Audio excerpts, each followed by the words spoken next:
Ichchhapur આહિરવાસના રહીશોને Surat collector અને Surat police કમિશનરને મળી રજૂઆત કરી હતી અને તેઓને જીઆઈડીસી દ્વારા ઔદ્યોગિક વસાહત માટે સંપાદન કરાયેલી જમીન પર તેઓ વર્ષોથી રહેતા હોય જેથી તેઓના મકાનો તોડવામાં ન આવે તેવી માંગ કરી હતી। સુરત કલેક્ટર શ્રી અને પોલીસ કમિશનર શ્રી કચેરીએ પહોંચેલા ઈચ્છાપુર ગામના આહિરવાસમાં રહેતા લોકોએ જણાવ્યું હતું કે તેઓ આહિરવાસમાં 1952થી પરિવાર સાથે રહે છે।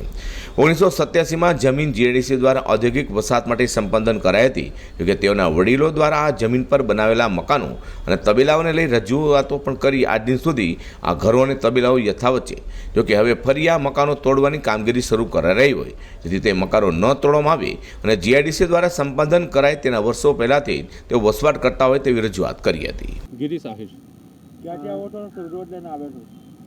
ઈચ્છાપુર આહિરવાસથી જીઆઈડીસી દ્વારા જોર જબરદસ્તીથી અમારા વર્ષો જૂના ઘરો તોડવાની જે કાર્યવાહી ચાલે છે તો સીપી સાહેબને વિનંતી કરવા આવ્યા છે કે પોલીસ બંદોબસ્ત નહીં ફાળવવા।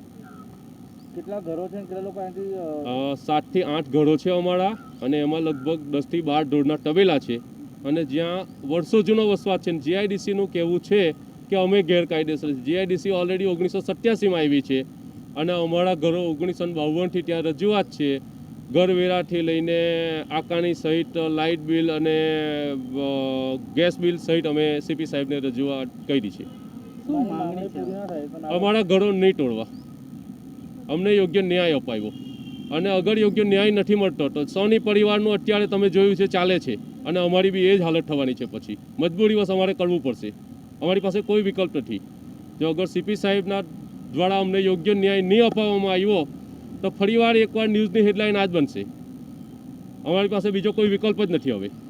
વધુમાં જમીન પર ગુજરાત પાણી પુરવઠાની પીવાની પાણીની ટાંકી છે અને તે પણ તોડવામાં આવે તો આખા ગામવાસીઓને પીવાના પાણીની તકલીફ ઊભી થાય તેમ છે, તેવો પણ આવેદનપત્રમાં ઉલ્લેખ કરાયો છે।